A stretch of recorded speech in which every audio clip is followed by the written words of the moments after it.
I remember 12th class में मुझे बड़ी दिक्कत होती थी इनिशियली कि नॉन जीरो आया तब नॉन सिंगुलर है या फिर जीरो आता है तब नॉन सिंगुलर होता है। तो हम आज 8 क्वेश्चन ऐसे डिस्कस करेंगे, मेरी मानो तो अब इस वीडियो को बंद करके अगर आपने वो कर लिए तो मान लीजिए मोरलेस आपने सारे क्वेश्चंस कर लिए।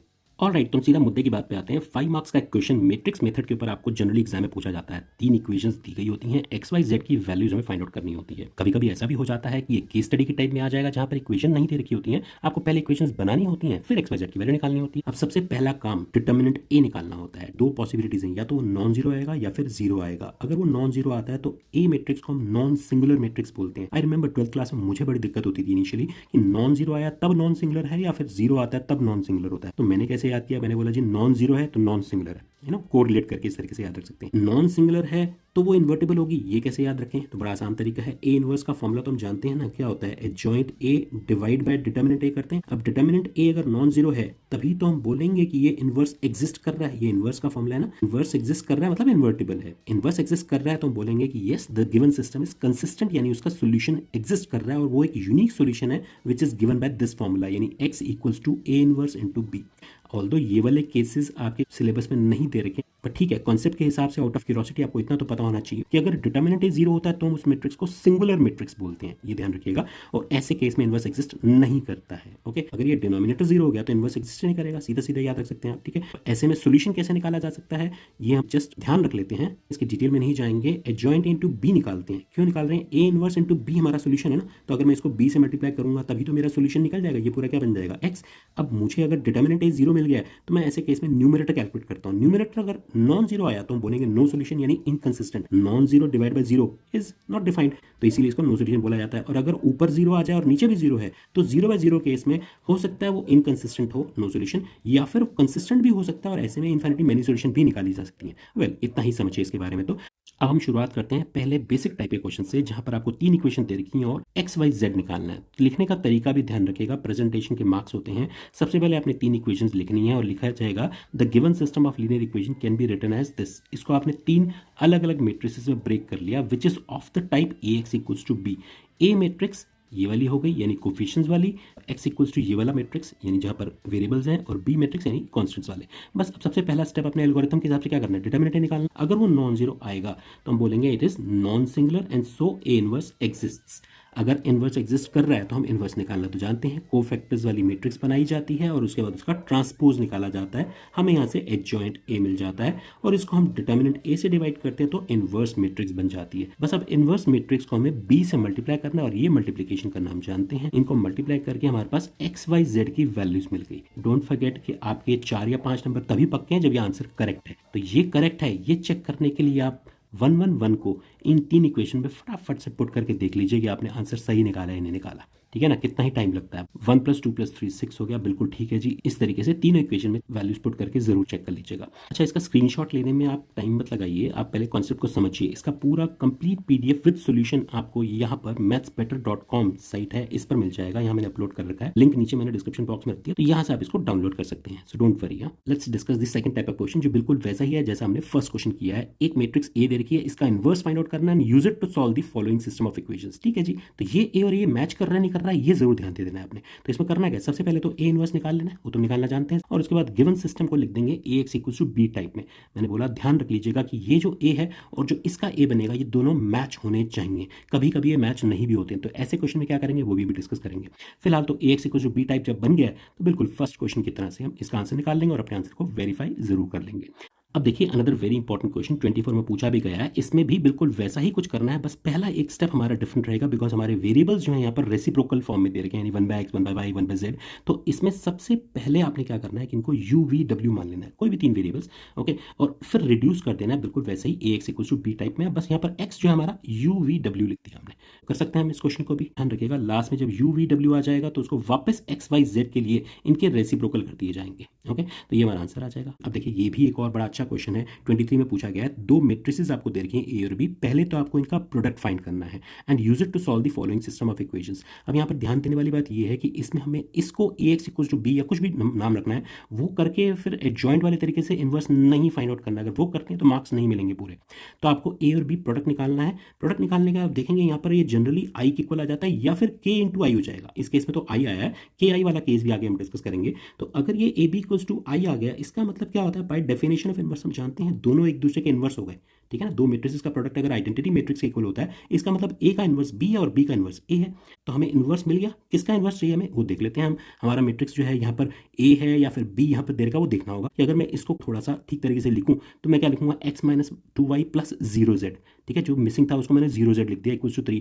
फिर इसको स्टैंडर्ड फॉर्म में लिखने के बाद अब देखिए इसका अगर कोफिशिएंट मैट्रिक्स बनाते हैं तो क्या बनता है, 1 माइनस 2 0 एंड सो ऑन। तो ये किससे मैच कर रहा है, ध्यान दीजिए यहाँ पर 1 माइनस 2 0, 2 माइनस 1 1, 1 माइनस 2 0 कहीं है, बिल्कुल भी नहीं दिखाई दे रहा। तो इसका मतलब तो कुछ और गड़बड़ है इसके अंदर। 1 माइनस 2 0 जो है मुझे दिखाई दे रहा है ऐसे लिखा हुआ है, 2 माइनस 1 यहाँ लिखा हुआ है, 0 माइनस 2 1 यहाँ लिखा हुआ है। इसका मतलब ये जो मैट्रिक्स है वो बी ना होकर के बी ट्रांसपोज है, मतलब ये B transpose X equal to C type है। सबसे पहले तो मैंने बीटी का डिटर्मिनेंट निकाला, बीटी का डिटर्मिनेंट नॉन जीरो आया है, नॉन सिंगुलर हुआ, यानी इसका इनवर्स एग्जिस्ट कर रहा है। तो यूनिक सॉल्यूशन कैसे होगी, बीटी इनवर्स सी, बिल्कुल वही कॉन्सेप्ट है ना। अगर मेरे पास x equals to A inverse into B हो सकता है, ए यहाँ पर बीटी है तो बीटी का इनवर्स ही और बी की जगह मैंने सी मान लिया है, फाइन, सिंबल्स ही तो हैं।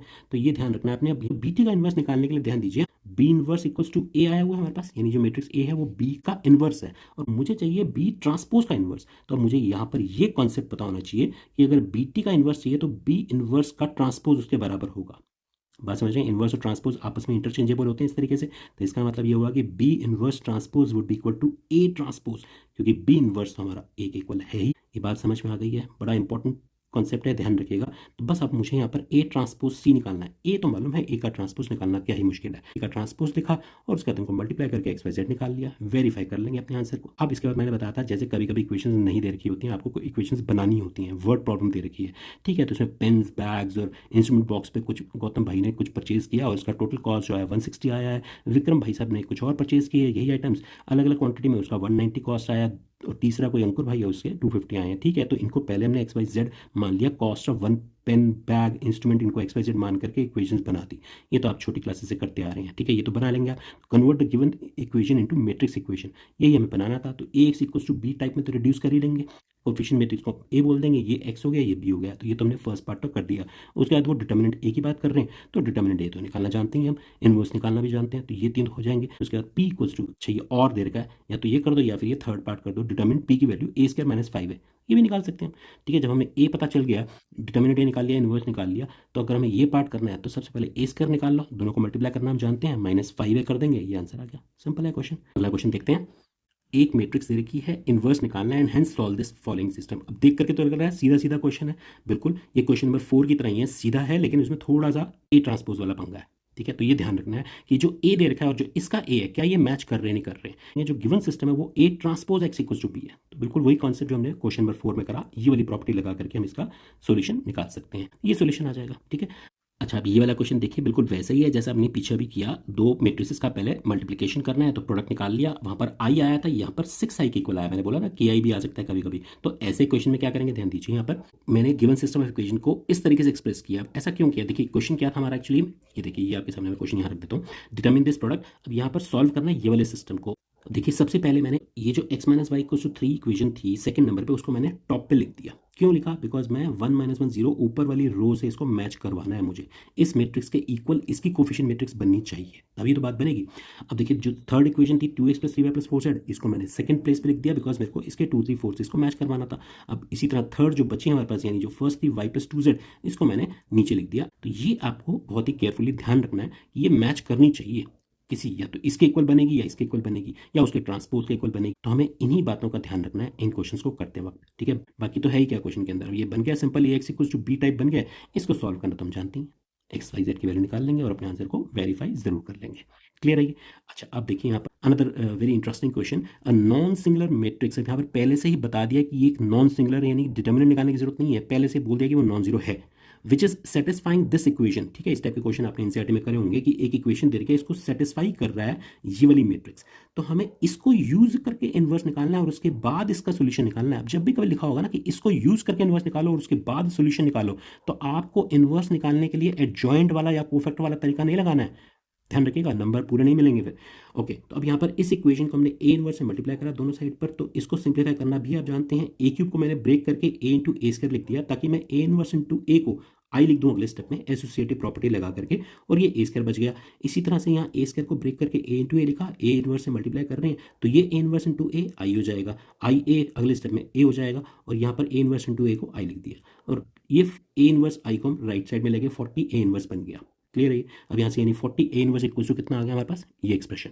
अब यहाँ पर ए स्क्वायर की वैल्यू निकालना हम जानते हैं, ए को ए से मल्टीप्लाई करेंगे, 2a माइनस 15i, ये पूरा सिंप्लीफाई करते हैं तो हमें यहाँ पर ये 40 ए इनवर्स की वैल्यू जो है वो कुछ इस तरीके से आ गई, जहाँ से हम ए इनवर्स की वैल्यू बड़े आसानी से 40 से डिवाइड करके निकाल सकते हैं।